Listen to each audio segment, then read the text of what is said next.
The first arrow turned to ash before it touched the child. It happened in the lowest prison beneath the palace, where no royal heir was supposed to exist and no cursed woman was supposed to save anything. One moment, the black-feathered arrow was flying through the dark, aimed straight at the small boy hiding behind the broken altar. The next, it struck the air in front of Elara Veyne's chained body and vanished into gray dust. The second arrow followed. Then the third. Each one died the same way. Not blocked. Not burned by flame. Not shattered by steel. Denied. Elara stood between the assassins and the child with iron cuffs locked around her wrists, her bare feet planted on wet stone, and the old death mark glowing black beneath the torn sleeve of her prison dress. She had not raised a hand. She could not. The chains bolted to the wall allowed her only 3 steps from the pillar where the court had kept her for 6 years. 3 steps. Enough to be blamed for dead heirs. Enough, tonight, to stand between death and one living boy. The child stared at her with wide gold eyes, too young to understand that his bloodline was a throne, too frightened to understand why strangers had come through the drainage tunnels with poisoned arrows and no banners. He could not have been more than 5. His dark curls were damp from the underground cold. A faint dragon-scale glow shimmered along his collarbone, pulsing beneath the collar of his plain servant tunic. Hidden badly. Hidden desperately. Hidden by someone powerful enough to bury a prince under stone, and still not powerful enough to keep death from finding him. Elara knew whose child he was before he spoke. All Draven blood glowed gold when afraid. She had learned that 6 years ago, after the 3rd royal cradle went cold, they had dragged her into the nursery hall by the hair and made her kneel before the grieving court. They called her the Ash Curse. They said children stopped breathing when her shadow crossed their door. They pointed to the black crescent on her left wrist and claimed the old death spirits had chosen her as a doorway. No one asked why every dead cradle smelled faintly of nightshade. No one asked why Lord Regent Malrek Voss always arrived first. No one asked why the king was never allowed to hold the bodies before the priestesses carried them away. It was easier to chain a woman than accuse a council. A council could sign a death order. A cursed woman could be made to wear it. So they chained Elara. They locked her beneath the palace in the old burial level, where dead queens had once been washed before their pyres, and broken dragon statues leaned from the walls like witnesses too tired to speak. The guards spat when they passed her cell. Servants left bowls outside the bars and refused to touch the iron after. Noblewomen came sometimes to stare at the curse that had supposedly emptied royal cradles, then left feeling cleaner for having feared her. Elara learned to survive by becoming smaller than their hatred. She ate slowly, slept lightly, spoke rarely, counted water drops when silence became too loud, and when the palace bells rang for another royal funeral, she pressed her cuffed hands to the stone and whispered apologies to children she had never touched. But tonight, the child behind her was breathing, and death could not cross her shadow. The assassins realized it before she did. 3 figures stood at the end of the burial corridor, dressed in black leather without crest or color. Their faces were covered. Their arrows were painted with old killing script that crawled like ink along the shafts before each shot. One lowered his bow, not in mercy, but in confusion. "The curse is active," he muttered. The tallest assassin drew a 4th arrow. Then aim for the woman first. Elara's breath caught. Fear did not make her step back. Habit almost did. For 6 years, every voice in the palace had taught her the same law. If death entered a room, it was because she had invited it. If a child cried near her, she was poison. If a cradle stilled, she was the shadow that had leaned over it. Even now, with arrows turning to ash before her eyes, some deep, punished part of her wondered whether saving the boy would only become another form of guilt. Then the child's small hand closed around the back of her torn dress. Not tightly, trustingly. Something in Elara broke open. The 4th arrow flew toward her heart. It reached the edge of her shadow and stopped. For one silent breath, it hung in the air, trembling as if held by invisible fingers. The black script along the shaft unraveled backward, letter by letter. The feather burned gray. The wood collapsed into ash. The iron point fell last, dull and harmless, clinking at her feet. Elara looked down at it, then at her wrist. The black crescent beneath her skin was no longer flat and dead. It had opened like an eye. The tallest assassin stepped back. Death, Refusal. The word struck the corridor like a forbidden bell. The child whispered, "What does that mean?" Elara did not know. Before she could answer, the prison doors above exploded inward. Fire rushed down the stairwell, not wild, not golden, but controlled into the shape of a dragon's breath. It struck the corridor ceiling and rolled outward, forcing the assassins to scatter. Stone cracked. Iron screamed. The hidden child cried out and buried his face against Elara's side. Dragon King Vaelor Draven descended through the smoke. He was taller than the stories made him, and far more dangerous. Black hair damp from rain, gold eyes burning beneath a crown of dark iron, broad shoulders covered in black dragon-scale armor, one hand holding a sword still glowing from the heat of his own fire. Behind him came royal guards with drawn blades, but none passed him. They did not need to. The king's rage filled the corridor before any army could. His gaze found the child first. For one heartbeat, the monster the court feared became only a father. Then his eyes moved to Elara, to the chains, to the ash at her feet, to the boy clutching her dress as if the cursed woman were the safest thing in the world. The assassins fled into the side tunnels. Vaelor did not follow. He looked at Elara as though the ground beneath his kingdom had split open and shown him the first truth he had refused to bury. "You?" he said, voice rough with disbelief. Elara remembered the last time he had spoken that word to her. 6 years ago, in the nursery hall, beside a covered cradle, with grief making him cruel enough to believe the nearest lie. "You brought death into my house." Now the child behind her was alive because death had failed to pass through her. Elara lifted her chained wrists, not in surrender, but so he could see the mark still glowing black against her skin. "I did not kill your heirs," she said. The corridor went silent. Above them, palace bells began to ring, not for funeral, not for feast, but for breach. Vaelor's hidden son slowly stepped out from behind Elara. "Father," the boy whispered. Every guard froze. Vaelor's face changed. Elara saw the secret before the court ever could. The child was not a ward, not a servant, not a mistake hidden in the bones of the palace. He was the last living royal heir. And every death sent toward him had just failed at the feet of the woman his kingdom called a curse. The last royal heir had called him father, but Vaelor could not stop looking at the woman he had buried alive. Elara stood 3 steps from the prison pillar, her wrists still bound in iron, her torn dress wet at the hem, her black crescent mark open like an eye beneath her sleeve. Ash lay around her bare feet in 4 small gray piles, each one the remains of a death that had been sent toward his son and refused before it could touch him. The child clung to her dress. That hurt Vaelor in a place no blade had reached. For 5 years, he had believed his last son hidden beneath the palace because secrecy was the only wall left between the boy and the knives that had emptied his cradles. He had ordered false records, bribed wet nurses, silenced guards, moved the child from chamber to chamber like a candle carried through storm. He had imagined, in the private cruelty of exhausted love, that if danger ever came, his son would run to him. Instead, the boy hid behind the cursed woman, and Vaelor understood exactly what the image said. His crown had failed where her shadow had not. "Kale," he said, but the name came out rougher than command, almost broken. The boy did not move. Elara lowered one chained hand just enough to touch the child's shoulder, not pulling him closer, not pushing him forward. The gesture was small, almost nothing. It steadied him anyway. Vaelor saw it. So did the guards. So did the old stones.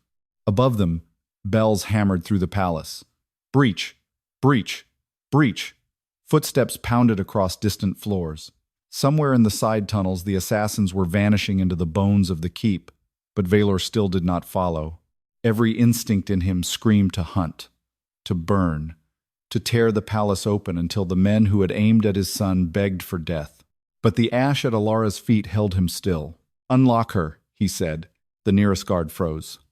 "Your Majesty?" Vaelor did not raise his voice. Now, 2 guards hurried forward with shaking hands. One drew a ring of keys from his belt. The iron cuffs at Elara's wrists were old, black, and thick with warding script. They had been made not only to restrain a body, but to make a judgment permanent.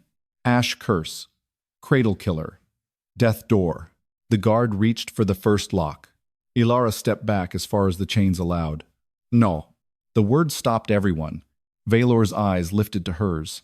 Elara's face was pale, but her voice did not tremble. Do not unlock what you spent 6 years believing was a cage. The corridor seemed to shrink around the sentence. Vaelor took it without flinching, and that almost made her angrier.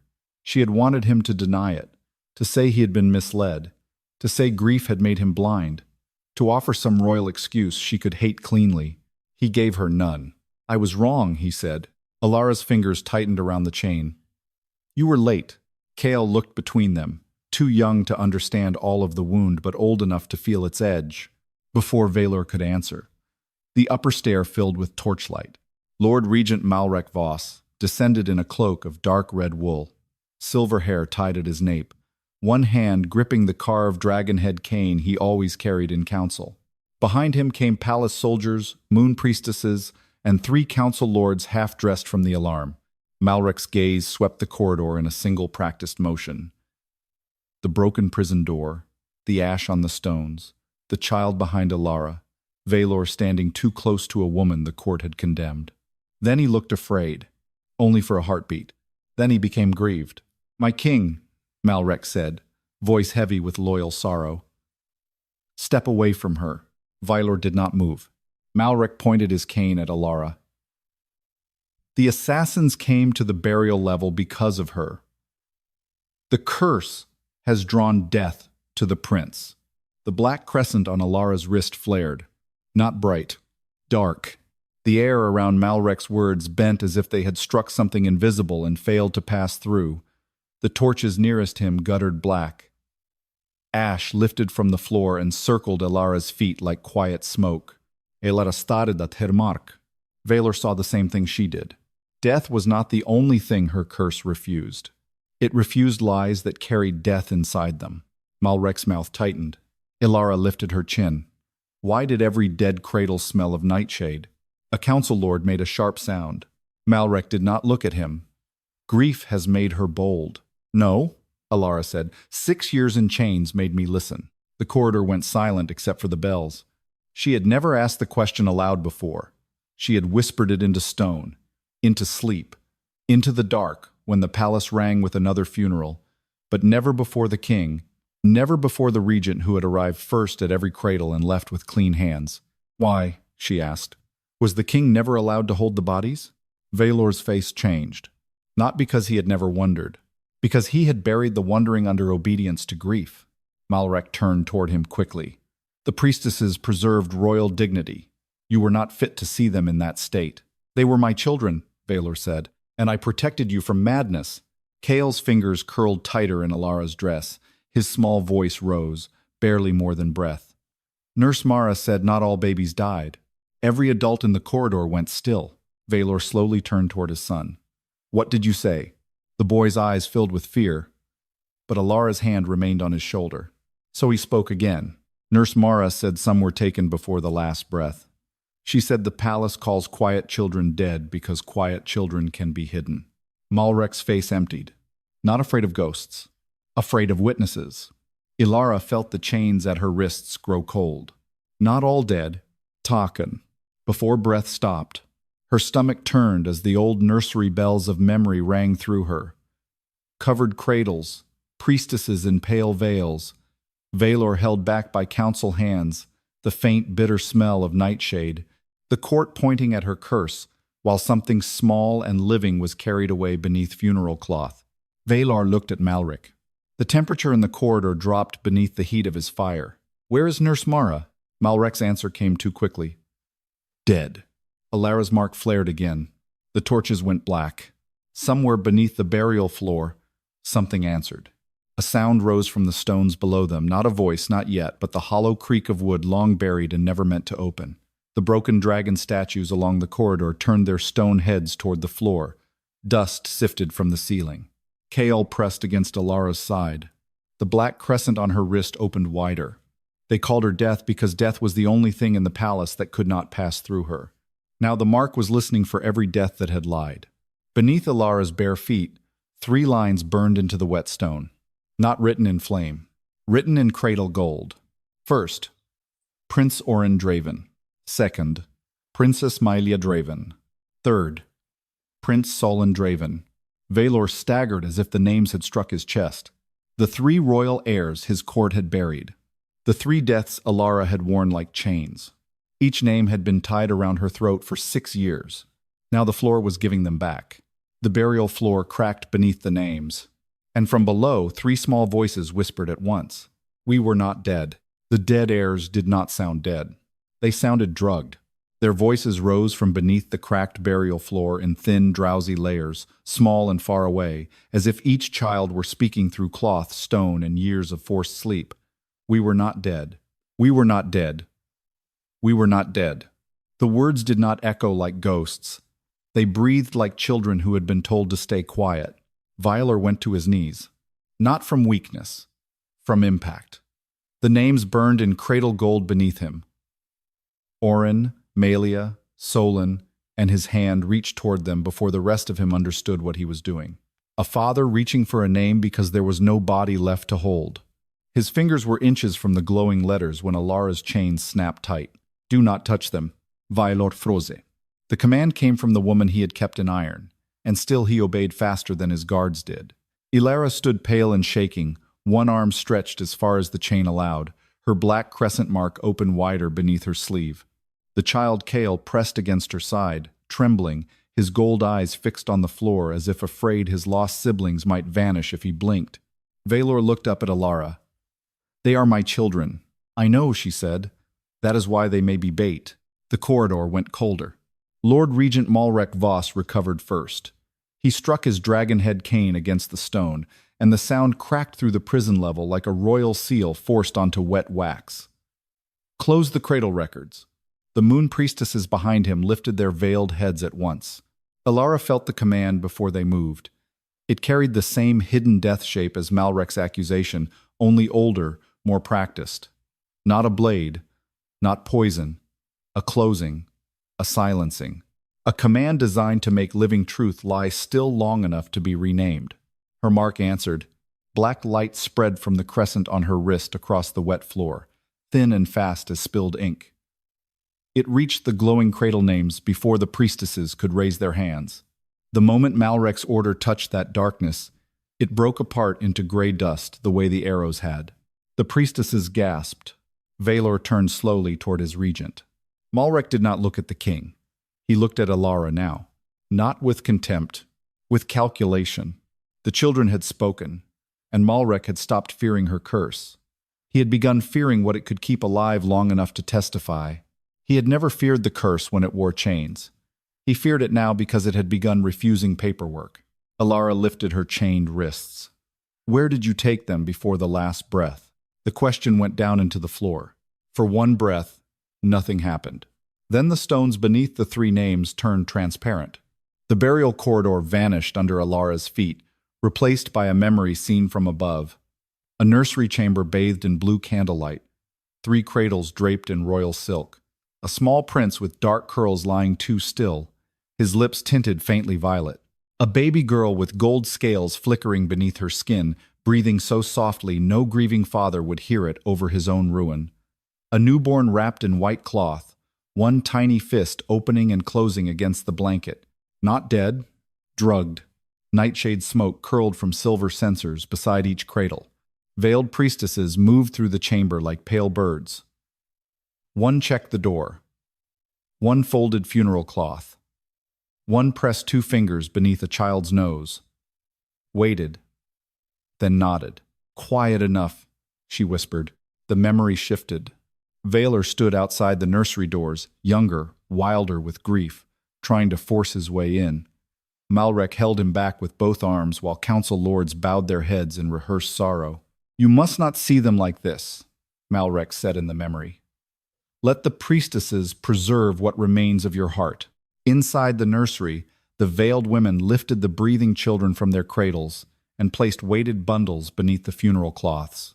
Elara heard Vaelor make a sound behind her in the real corridor. Not rage. Not yet. Something worse.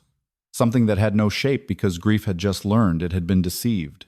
The memory moved again, down through a servant stair, into the old burial passage where Elara now stood. Nurse Mara appeared carrying one wrapped child against her chest, her gray hair loose, her face wet with terror. Behind her came a priestess holding another child. The third cradle bundle was carried by a council guard whose hand shook. Mara stopped at the mouth of Elara's prison corridor. "Elara's shadow," she whispered. The priestess hissed. "Do not speak that name. Death cannot cross it," Mara said. "You know it. That is why the poison never finishes near her." The priestess struck Mara across the face. But Mara did not let go of the child. The memory sharpened. Elara saw herself 6 years younger inside the cell, half-starved, newly chained, asleep against the pillar with blood still crusted near the cuff marks on her wrists. The black crescent on her wrist pulsed faintly even then. Nurse Mara stepped as close to the bars as she dared and lowered the bundled child just inside the edge of Elara's shadow. A small boy stirred. Kyle. He had been younger then, almost an infant, his dragon scale glow weak beneath his skin. Mara whispered, "Forgive me, child. This is the only place death will not follow." The memory broke. Kyle made a small sound and buried his face against Elara's dress. Elara's hand lowered to his hair before she could stop it. She had thought he had come to her tonight by accident, chased by assassins into the wrong corridor. But Kale had been kept alive near her for years. Not because the court trusted her, not because Vaelor had known, because someone desperate had brought a breathing air to the only shadow death could not enter. Vaelor rose slowly. The heat in the corridor changed. His dragonfire did not burst outward. It pulled inward, gathering behind his ribs, behind his eyes, behind the silence of a king realizing the room had become too small for what he was about to become. Malrek lifted his cane. The nurse was a frightened old woman inventing comfort. Elara's mark flared. The lie died before reaching the walls. Vaelor's voice came low. "You told me Mara died of fever." "She did." The mark flared again. This time the ash did not fall to the floor. It drifted toward Malrek's cane and circled the carved dragon head. Elara stared at it. Vaelor followed her gaze. Malrek's hand tightened. The cane was not only a cane. The dragon head carving had eyes of black crystal, and inside each one, something small and gold flickered like a trapped ember. A child's ember. Malrek had not buried the heirs. He had divided them into bodies below and fire in his hand. Vaelor whispered, "What is that?" Malrek stepped back. Too late. The floor beneath the prison pillar split open from base to edge. The iron bolts holding Elara's chains tore loose with a scream of metal, but the chains did not fall away. They hung from her wrists like dead accusations, no longer anchored to stone. Below the pillar, darkness opened. Not a grave, a stair. Warm air breathed up from beneath it, carrying the faint scent of milk, old blankets, nightshade, and dragon scale heat. Somewhere below, a child coughed. Then another. Then a soft cry rose, thin but living. Vaelor looked down into the hidden space beneath the cell where he had allowed Elara to rot. Elara looked with him, heart pounding so hard it hurt. Beneath the burial floor was not a tomb. It was a nursery. Vaelor had buried Elara above his children for 6 years and called it justice. The truth stood between them before anyone dared speak it. Warm air rose from the split beneath the prison pillar, carrying the scent of milk, old blankets, nightshade, and dragon-scale heat. Below the burial floor was a nursery. No tomb should have hidden small beds arranged between carved dragon ribs, copper warming bowls, faded silk curtains, and 3 cradles placed beneath protective runes. The children were breathing. Not whole. Breathing. A small voice counted from below, thin and drowsy. 1, 2, 3. Still here. 1, 2, 3. Still here. Vaelor moved toward the stair. Elara's chain snapped across his path. Wait. His entire body fought the word. The king could command armies. The father wanted to descend without caution, law, or thought. But he stopped. "They are alive," he said. "Yes," Elara answered. And Malrek knew where they were. Lord Regent Malrek Voss stood behind the guards with his dragonhead cane half hidden under his cloak. The black crystal eyes in the carving flickered with gold sparks, small, restless embers that pulsed when the voices below coughed. Elara stared at them. The children below still had bodies, but their dragon fire was not fully inside them. Vaelor understood a breath later. His gaze dropped to the cane, then lifted to Malrek with a horror that sharpened into murder. "You took their embers." Malrek did not run. I preserved the heirs the only way the throne could survive them. You told me they were dead. I told you what the kingdom needed its king to believe. Elara's death mark flared. Malrek's words bent in the air, but they did not fully turn to ash. That made them worse. There was enough truth inside the poison for the curse to let it live. Vaelor saw it. Why did that not die? Malrek smiled coldly. Because I did preserve them. He lifted the cane slightly. From the nursery below, 3 children whimpered at once. Vaelor stepped toward him. Elara caught his arm with both chained hands. Heat burned beneath his skin, dragonfire gathering behind his ribs, but he let her stop him. His cane, she said. If you burn him before we know how it works, you may burn what he took from them. Vaelor's breath shook once. Then he stayed still. Malrek's eyes narrowed. Still protecting heirs that are not yours, Ash Curse? Elara looked at him. Still hiding behind children that are not yours? His mouth tightened. The black crescent on her wrist opened wider. Dark light slid down the broken chains hanging from her cuffs and spread across the stair. For the first time, Elara felt the true shape of her power. It was not death. It was refusal. A boundary. A door death could strike forever and never open. They chained her beside the dead because she was the only door death could not open. Then they built a nursery behind that door. The chains, she whispered. Vaelor looked at her wrists. The iron no longer held her to the pillar, but old warding script still glowed along each link. They were not only punishment, Elara said. Malrek went still. That was answer enough. They anchored my shadow over the nursery. As long as I stayed chained above them, death could not finish what the poison began. Vaelor's face changed.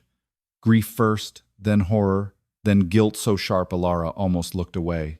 The prison was not built to contain you, he said. No, she answered. It was built to use me. Below them, the counting voice broke. 1, 2, a child coughed. Elara felt cold press against the edge of her shadow from the side tunnels. The assassins had fled, but death had not. It waited near the opening, searching for a seam now that the floor had split. The embers in Malrek's cane brightened. He raised it toward the stair. Elara stepped over the opening and planted herself between the hidden nursery and the corridor. Her broken chains dragged across the stone. Her shadow spread beneath her bare feet, black and silent. Vaelor understood what she had chosen. Elara, if I move away, death enters. If you stay, he keeps using you. I know. The words hurt more than the iron. Vaelor stepped closer, not touching her, not commanding her. Let me hold it. Elara turned. What? My fire. My blood. If my children lived under your shadow, let my dragon fire stand inside it. Let me hold the refusal long enough for you to break free. Malrek laughed. Dragonfire cannot refuse death. It only makes better ashes. Vaelor ignored him. His eyes stayed on Elara. Then we will learn. You do not know what it will do to you, she said. No, you may burn. Yes, you may fail. Then do not move, he said quietly, until you know I have not. It was not an order. That was what made it dangerous. Elara looked down into the nursery. 3 beds, 3 breaths, 3 stolen names. Then she looked at Kael, still clutching her torn dress. Stay behind me, she whispered. The boy nodded. Vaelor stepped into Elara's shadow. The moment his boot crossed the black edge, every stolen ember in Malrek's cane began screaming his name. The stolen embers screamed Vaelor's name because they still knew their father. The sound tore through the burial corridor in 3 small voices, braided with dragon fire. Not words at first, not even cries. Recognition. Pain. A reaching so old and starved that Vaelor nearly collapsed beneath it the moment he stepped into Elara's shadow. His gold eyes flared wide. Fire cracked across the black scales of his armor, then vanished under the dark edge of her death refusal, as if the shadow had swallowed flame whole. Elara caught his arm before he fell. For one breath, they stood locked together at the lip of the hidden nursery, her chained wrists against his burning sleeve, his body half inside the curse he had once believed killed children. Heat poured from him. Cold answered from her mark. Between them, the black boundary trembled. Malrek watched with sharp delight. You see? A king cannot stand where death has been denied. Dragon blood is made to burn through endings. Her curse is made to refuse them. Put them together long enough. and one will devour the other. Vaelor lifted his head slowly. Pain had stripped every royal softness from his face. Then pray it is not you. The embers in Malrek's cane screamed again. This time, Elara heard the names inside the sound. Auron, Maelia, Solon. Each ember pulsed behind the black crystal eyes of the dragon-head cane, 3 tiny flames trapped in one polished prison. They were not merely pieces of magic. They were the children's inheritance, their dragon breath, the part of Draven blood that should have warmed their bodies and answered their father's call. Without those embers, the children below could breathe, count, cough, and survive, but never fully wake. Elara looked down into the stairwell. They are alive because of my shadow. Malrek smiled. They are obedient because of my cane. Vaelor lunged. Elara pulled him back with all the strength her chains allowed. The movement sent a shock through the death refusal field, and below them one child whimpered. Do not, she said. He wants you to strike first. Vaelor's chest rose and fell against fury. He cut my children apart. Yes, Elara's voice shook. And he has spent years teaching every trap in this palace to answer your rage. That landed. Vaelor looked at Malrek again, but now his anger had changed shape. Less fire. More blade. From the hidden nursery below, the counting voice resumed. 1, 2, 3. Still here. Then another voice, smaller, answered. 4. Kyle stiffened behind Elara. He had counted himself. The sound pierced Vaelor worse than the embers had. 4 children. 4 living heirs. 3 hidden below. 1 clinging to the cursed woman above. And all of them had survived only because the court had imprisoned the one person death could not cross. Malrek lifted the cane higher. Do not sentimentalize this, nephew. Heirs are not children once the realm needs them. They are futures, weapons, claims. You were drowning in grief. The border lord smelled weakness. If all heirs had remained at your side, every faction would have chosen one to steal, marry, poison, or crown. I separated body from ember so no one could use them whole. You used them, Vaelor said. I preserved the succession. You built a nursery under a prison. I built a vault under a shield. Elara's mark flared at the word shield. Not lie. That was what made it monstrous. Malrek had understood her power better than anyone. Better than the priestesses, better than the guards, better than Vaelor. He had not feared her as death. He had recognized her as refusal and turned her into architecture. The realization made Elara feel sick. For 6 years, she had thought she was buried because the court wanted her forgotten. Now she understood she had been kept close, fed enough to live, hated enough to stay isolated, feared enough that no curious servant dared approach the cells. Her suffering had not been neglect. It had been maintenance. Vaelor looked at her as if the same truth had burned through him. Elara, he said, but her name broke in his mouth. She shook her head once. Not now. If he apologized now, she might shatter. If he asked forgiveness now, she might hate him more for needing something from her while children coughed beneath their feet. So she kept her eyes on Malrek's cane. How do we return the embers? She asked. Malrek laughed softly. You do not. The black crescent opened fully on Elara's wrist. The laughter died before reaching the walls. Malrek's expression chilled. Elara lifted her chained hands. Try again. For the first time, the regent's composure thinned. Vaelor saw it and stepped deeper into her shadow. His armor smoked.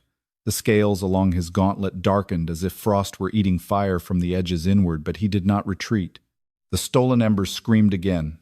This time the scream pulled toward him. Elara understood. They want your fire. Malrek snapped. They want what will kill them. No, Elara said. Death wants them separated. My mark refuses death.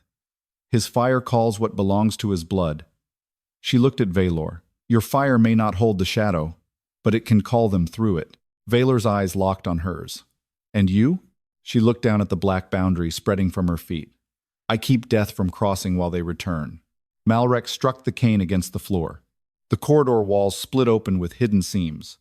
From both side tunnels came the sound of bows being drawn. More assassins stepped out of darkness, their black-feathered arrows already marked with crawling, killing script. Not aimed at Vaelor, aimed at the stair. At the children below, Kale made a small, terrified sound. Elara moved before thought. She spread her arms as far as the chains allowed and stepped fully over the nursery opening.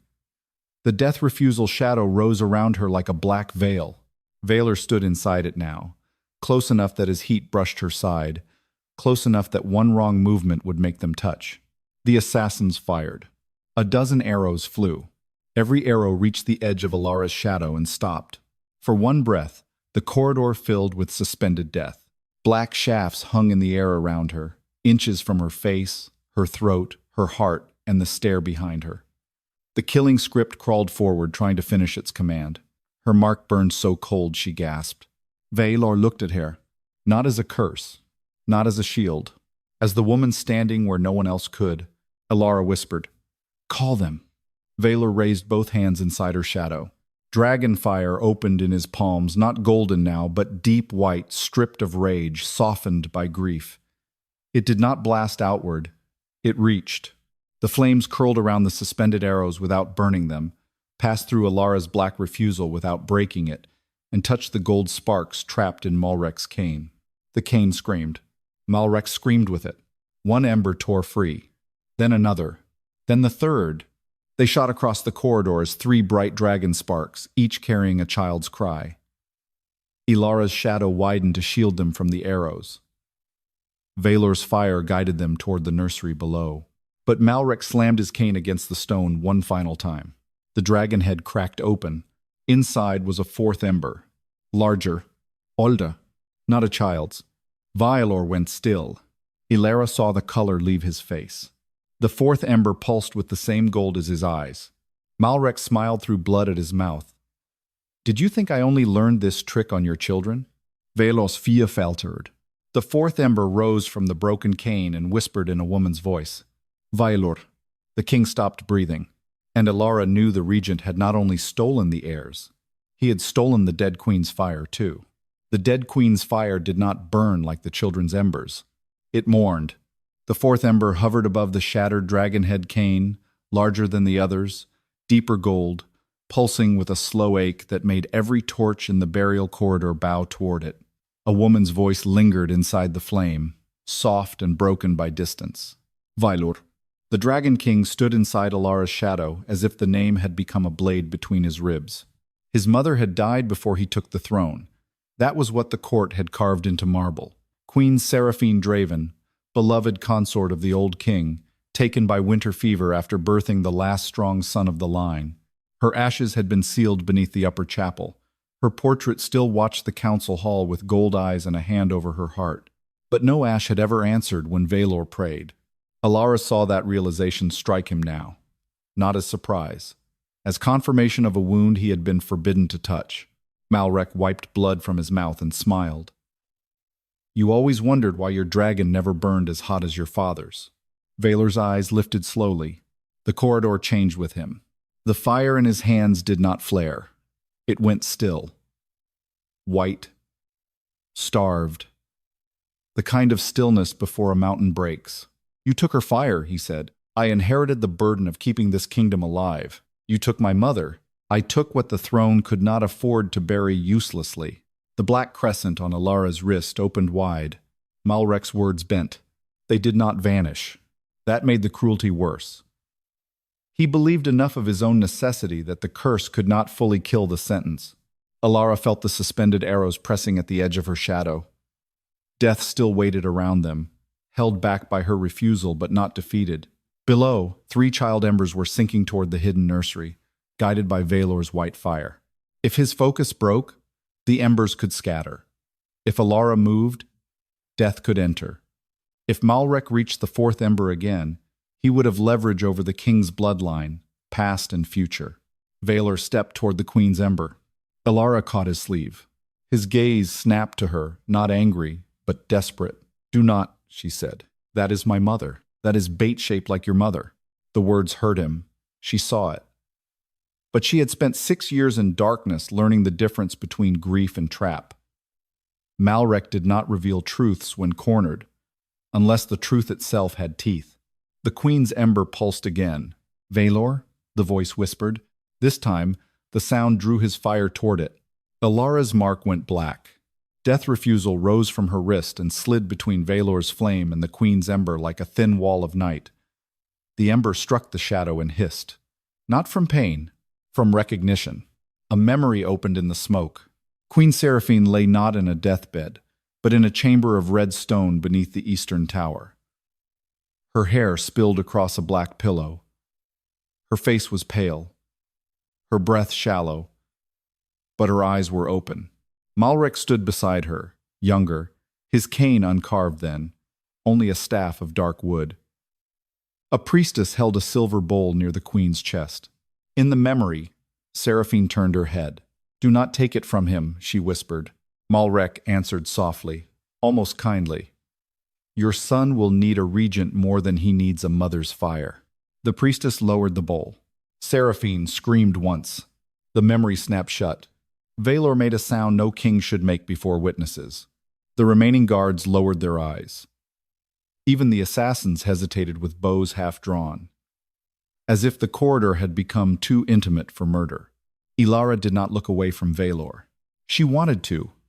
His grief was a private thing, raw and royal and unbearable. But he had looked at her chains. He had seen the ash at her feet. If she turned away now, she would leave him alone with a truth designed to break him. Malrek lifted his cracked cane toward the fourth ember. "You cannot save all of them. Children below, mother above, kingdom around you. Choose, Vaelor. That is what crowns are." "No," Elara said. Malrek's eyes cut to her. She stepped harder into the nursery opening, forcing her shadow wider. The suspended arrows trembled and began to crumble at their tips. "That is what men like you call theft, after dressing it in duty." Malrek's face darkened. "You know nothing of ruling. I know what it means to be used by rulers." The words carried. Vaelor heard them. So did the children below. From the hidden nursery, 3 small gasps rose at once as the embers reached their bodies. A warm gold glow spread up from the stairwell, weak but living. The counting voice broke into a sob. "1," another child whispered. "Warm," then a little girl's voice trembling. "Is father there?"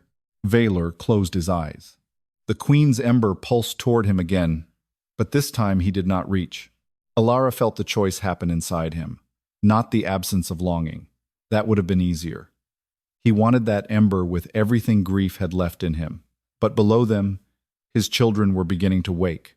He opened his eyes. "I am here," he said toward the nursery. His voice broke on the words, but he did not let it fall. "I am here." The stolen child embers vanished fully below. The nursery answered with 3 cries. Living cries. The suspended arrows around Elara turned to ash all at once. For one breath, the corridor was almost still. Then Malrek drove his broken cane into the floor. The 4th ember, the queen's fire, shot toward Kael. Elara saw it before anyone else did. Not an attack meant to kill. Worse. A binding. If the queen's stolen ember entered the hidden prince, Malrek could make the boy carry the old regency fire. Control him. Crown him. Use him as a living throne with a dead queen's flame inside his blood. Elara turned. Too slow. Vaelor moved faster. He stepped fully between Kael and the ember, still inside Elara's shadow, and opened his chest to the fire. The queen's ember struck him. Gold light exploded through the corridor. Vaelor dropped to one knee, one hand braced on the stone, the other pressed over his heart. The force of the stolen fire should have burned him hollow. Elara saw it try. The ember carried years of captivity, council law, Malrek's command, old grief sharpened into a weapon. But Elara's shadow wrapped around him. Death came with the fire. Her curse refused the death. Vaelor gasped. The gold in his eyes changed. Not brighter, whole. For the first time, his dragonfire carried another warmth inside it, older and gentler, a queen's last protection returning to the sun it had been stolen from. Malrek stared. "No." Vaelor rose. The corridor trembled. Below, the hidden nursery flooded with gold light. 4 children cried his name now. Oren, Malia, Solon, and Kael. Above, the broken dragon statues along the wall opened their stone mouths, and from each came a low ancient sound like dragons waking under mountains. Elara staggered. Her shadow flickered. The chains around her wrists suddenly tightened, not from the pillar, but from every ward Malrek had written into them. Black script crawled up her arms, trying to drag the death refusal back into containment. Malrek's face twisted in triumph. The lock still belongs to me. Vaelor turned toward Elara, horror breaking through the fire in his eyes. Elara tried to breathe. The chains pulled her backward toward the broken pillar. Below, the children screamed, and the old death mark on her wrist began closing like an eye. The mark did not close because Elara was weak. It closed because the chains remembered ownership. Black script crawled up her arms from the iron cuffs, thin as spider legs, cold as grave water. Every symbol had been carved over 6 years by hands that pretended to guard the kingdom, while measuring exactly how much suffering her body could survive. The wards did not try to kill her. That would have been easier to refuse. They tried to make her useful again. Ilara's shadow shrank from the stair. Below, the hidden nursery dimmed. Oren cried first, then Mylia, then Solon. Kale clutched Ilara's torn dress with both hands as the black edge of her death refusal pulled back from the opening. "Do not let it close," the boy whispered. Elara tried to answer. The chains yanked her backward. Her knees struck the wet stone, and the old prison pillar groaned behind her like a beast waking under iron. The bolts had torn loose from the floor, but the spell inside them had not broken. It reached for her wrists, her throat, her mark, dragging her back toward the place where the court had named her a curse and left her to rot above the children she had been unknowingly protecting. Malrek stood with his broken cane in one hand, his face pale with fury and relief. "The lock still knows its door," he said. Vaelor moved toward Elara. The queen's returned fire burned in him now, golden white, making the corridor brighter than it had ever been. His armor glowed along every crack. His eyes carried not only rage, but memory, his mother's stolen warmth, his children's voices, 6 years of lies collapsing into one unbearable truth. He reached for Ilara's chains.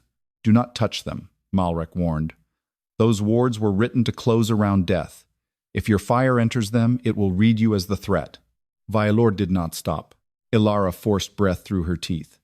"Vaelor!" His hand froze inches from the black iron. She hated that he listened. Hated that part of her was grateful. Hated that the first man to hesitate before touching her chains was the man who had allowed them to be locked. "The children," she said. "They need you." "No." Her voice broke, but she pushed it forward. "They need the shadow, not me." His face hardened. "You are not a tool." The chains tightened. Black script climbed past her elbows. The crescent on her wrist narrowed until only a thin black slit remained. Elara laughed once, breathless and bitter. "Tell that to the iron." Malrek lifted his cane toward the guards. "Seize the prince." No one moved. The guards had seen too much. Ash where arrows should have killed. Cradle names burning from stone. A nursery beneath a prison. The king's mother's fire returning from a cane. Their loyalty trembled between fear and recognition. Malrek's voice sharpened. "That is a royal command." Vaelor turned his head. "No," he said. "It is not." The corridor became very still. Malrek's eyes narrowed. "You think a recovered ember makes you whole enough to rule?" "No." Vaelor's voice was low. "I think my first act as a whole man is to know when a command smells like murder." Elara's mark flared faintly. Not enough to break the chains. Enough to let the words live. Below, a child coughed again. The sound cut through every argument. Elara looked toward the stair and saw 3 small shapes in the golden dimness below, children sitting up in narrow beds, thin and pale, dragon-scale light trembling beneath their skin. They were alive. Not safe. Not yet. Their returned embers flickered inside them like flames trying to remember how to burn. Death pressed at the edges of the nursery. Elara could feel it. Not as a hooded spirit, not as darkness with a face. As every unfinished order aimed at those children. Every poisoned cradle. Every false record. Every assassin still breathing in the side tunnels. Every old law that preferred an heir controllable or dead. Her curse had been refusing all of it for 6 years. Now the chains were telling it to stop. Vaelor looked down the stairs and saw the children. His breath changed. "Elara," he said, "what do the wards obey?" She blinked through pain. "What?" "The chains. The pillar, the script. They were built by Malrek, but they have held you this long because they answer something older than him. What do they obey? Elara tried to think past the iron eating up her arms. Every year in the cell. Every priestess chanting over the cuffs. Every guard refusing to cross the black line around her shadow. Every noble whispering the same title before stepping away. Ash Curse, Cradle Killer, Death Door. Not her name, never her name. Her eyes lifted to Vaelor's. They obey the accusation. Understanding struck him. Malrek's face changed. Vaelor turned toward the corridor full of guards, priestesses, and council lords. Then hear me. Malrek stepped forward. Do not. Vaelor's voice rose, not loud, but absolute. Elara Veyne did not kill my heirs. The chains shuddered. Black script faltered around her wrists. Vaelor stepped closer, still not touching her. Elara Veyne did not bring death into my house. The crescent on her wrist opened a fraction wider. Elara Veyne stood between death and my bloodline for 6 years while my council used her name as a grave. The old burial corridor answered. Stone cracked along the pillar. The dragon statues turned their broken heads toward her. Below, the nursery filled with warmer gold. Elara stared at Vaelor, breath caught somewhere between pain and disbelief. He looked at her as if every word cost him exactly what it should. I called her a curse because grief made me obedient to liars, he said. I was wrong. The chains screamed. Not metal against stone, judgment against truth. Malrek lunged, raising the broken cane toward Elara's mark. Enough. Kael moved before any adult could stop him. The hidden prince stepped in front of Elara, small body shaking, gold scales glowing at his throat. She saved me. The chains snapped once. From below, 3 voices joined him. She saved us. Auren, Maelia, Solon. The words rose from the hidden nursery and struck the cuffs like little hammers made of breath. Elara's death mark opened fully. Black light flooded the corridor. The chains did not fall. They turned to ash.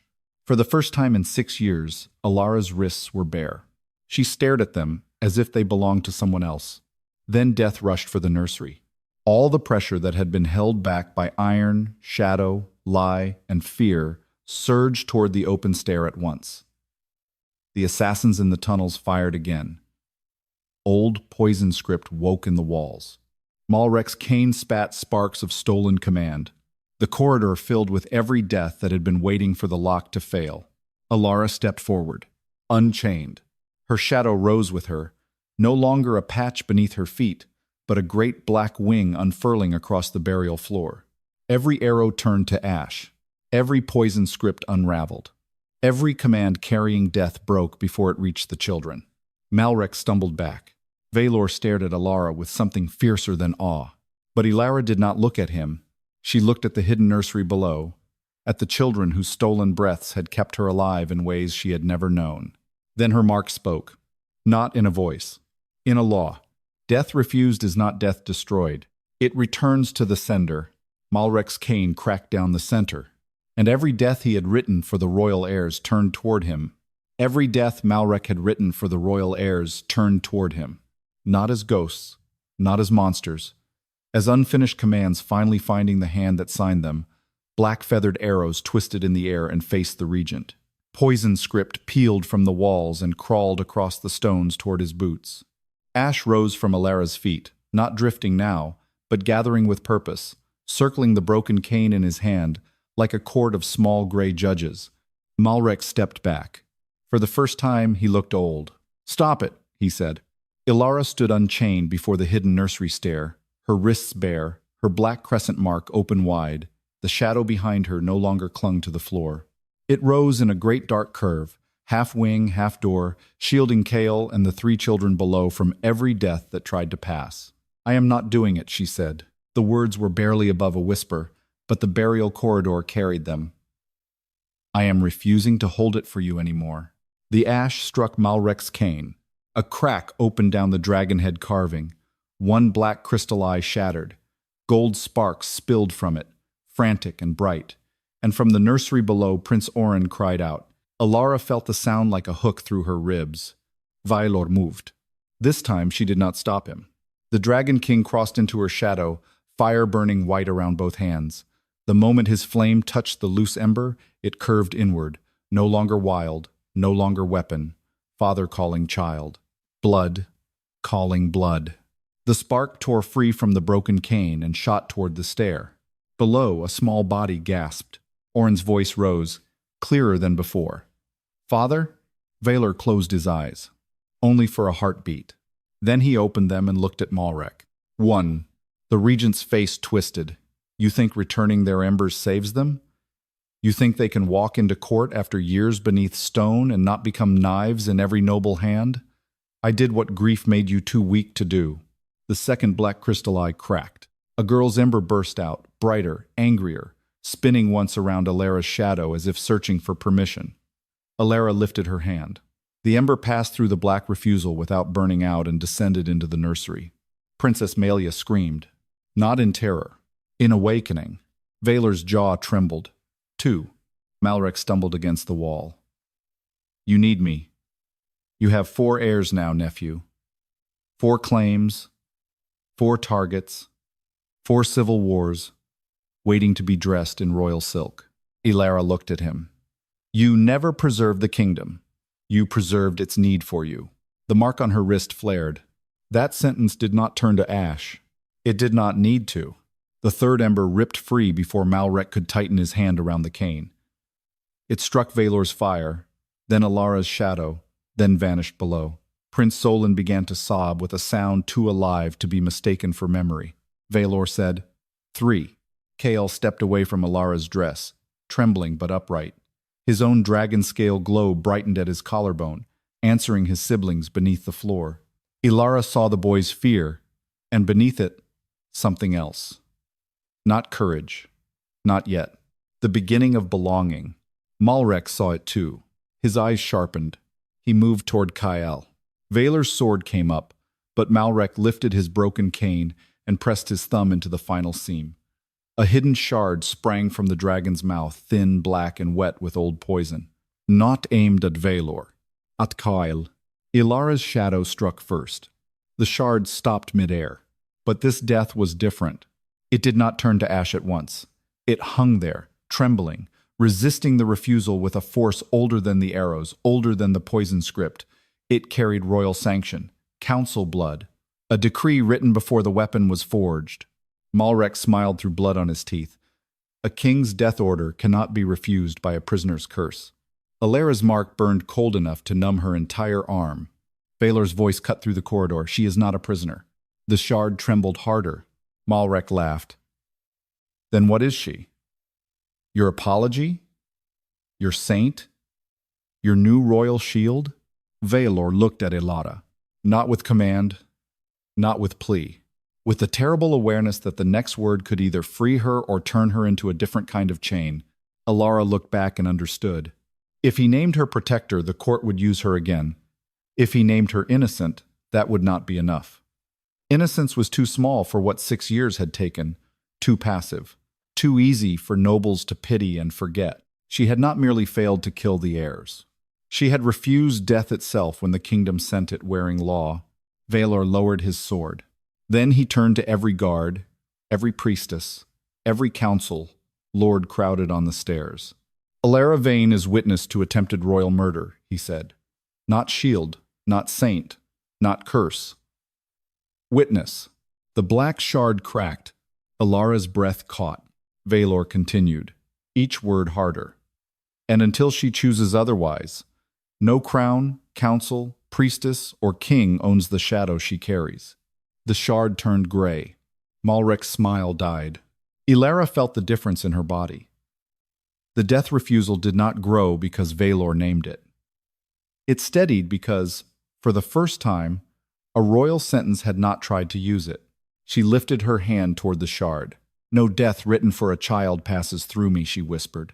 Not arrow, not poison, not law. The shard collapsed into ash. Kael sobbed once and ran down the stairs. Kael! Vaelor moved after him, then stopped himself at the stair's edge. Elara looked down. The hidden nursery glowed gold now. 3 children sat in their small beds, thin, pale, wrapped in old blankets, dragon scale light spreading slowly beneath their skin. Kael reached them first. Malia touched his face, as if she had only known him from whispers. Oren tried to stand and failed. Solon cried openly into his hands.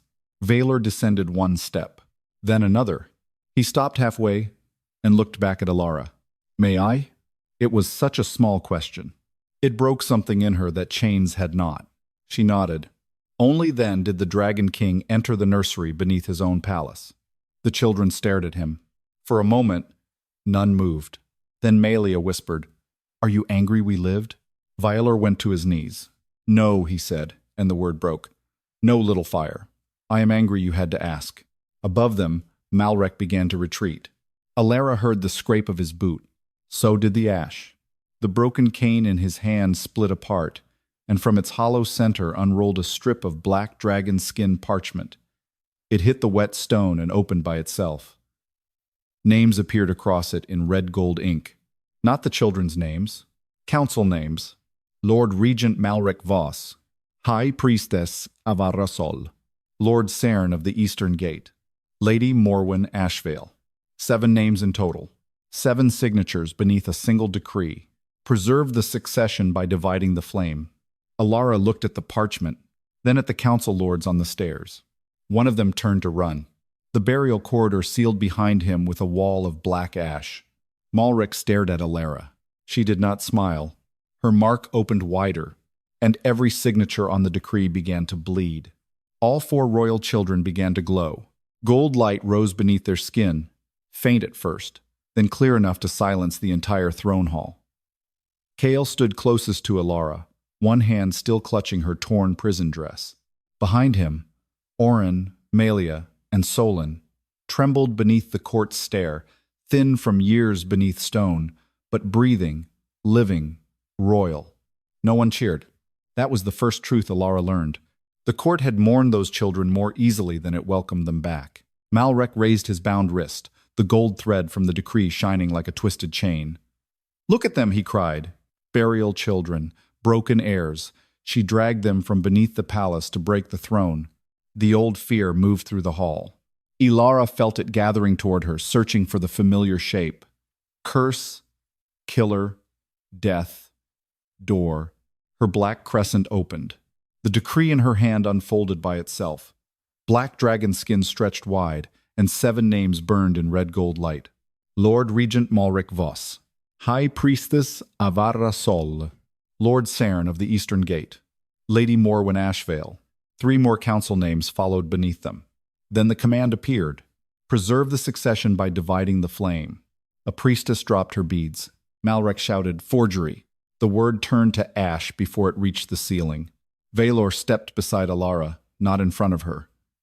White gold fire glowed beneath the cracks in his armor, but his voice was colder than flame. "My children were not killed by Elara Veyne," he said. "They were drugged, taken from their cradles, stripped of their dragon embers, and hidden beneath the prison where she was chained." The hall shook with whispers. Elara lifted her bare wrists. "I did not kill your heirs," she said. "I stood above them in chains while your council used my shadow as a wall." The black mark on her wrist spread into the air. Inside its dark crescent, the court saw everything. The poisoned cradles, the funeral cloths, Malrek's cane glowing with stolen embers, the nursery hidden beneath the burial floor, and the arrows turning to ash before they could touch Kael. No one could look away. Death refusal did not punish lies. It refused to let killing lies survive. Malia stepped forward, small and shaking. "I remember the cloth," Oren whispered. "I remember the cane." Solon pressed a hand over his chest. "It took the warm part." Kael looked up at Elara. She gave it back. That broke the hall more deeply than any accusation. Malrek lunged for a guard's dagger. Elara raised one hand. Every death he had written for the royal heirs rose around him in ash and gold. Arrows, poison, funeral cloth, false records, buried names. They circled his body, then turned inward. Malrek fell to his knees. "Mercy," he said. Elara looked at him for a long moment. "No," she answered. "Testimony." Ash wrapped around Malrek's wrists, holding him where every eye could see. The same gold threads tightened around the 6 other names on the decree. They would live long enough to answer. That was worse than vanishing. Vaelor raised his hand. Lord Regent Malrek Voss and all named conspirators will stand trial before the children they stole, the court they deceived, and the woman they condemned. Malrek laughed bitterly. 4 heirs will tear your kingdom apart. Vaelor looked at his children. Orin reached for Melia's hand. Solon took Kael's. 4 small bodies stood together. No, Vaelor said. Adults divided them. They will not be divided again. The last pieces of iron around Elara's wrists cracked and fell to the marble. For the first time in 6 years, her hands were bare. The court waited for Vaelor to name her blessed, savior, queen, royal shield. A prettier cage. Elara stepped back before anyone could shape the moment for her. Vaelor saw it and stopped. I owe you more than apology, he said. Yes, Elara answered. I owe you 6 years. You cannot return them. No, his voice roughened. But I can spend the rest of mine answering for them. Then the Dragon King lowered himself to one knee. The court gasped. Elara tensed, but he did not reach for her hand. He did not claim her. He did not ask forgiveness. He bowed his head before the woman he had buried alive. I called you a curse because I was too broken to question the hands pointing at you, he said. My son lived because death could not pass through you. My children lived because your shadow held when my throne failed. If you never forgive me, I will still make this kingdom speak your name correctly. Elara stared at him. The black crescent on her wrist softened, not closing but no longer watching for the next lie. What name? She asked. Vaelor lifted his gaze. Death, refusal, he said. The woman death could not command. Silence followed. Then Mylea slipped her small hand into Elara's. Will you stay? The princess whispered. Elara looked at the child, then at the kneeling king, then at the court that had feared her for 6 years.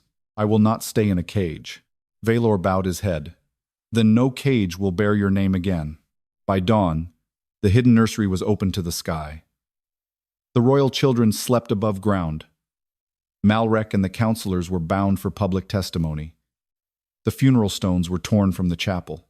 Elara stood on the eastern balcony as morning turned the palace roofs gold. Her wrists were bare. Her shadow lay quiet at her feet.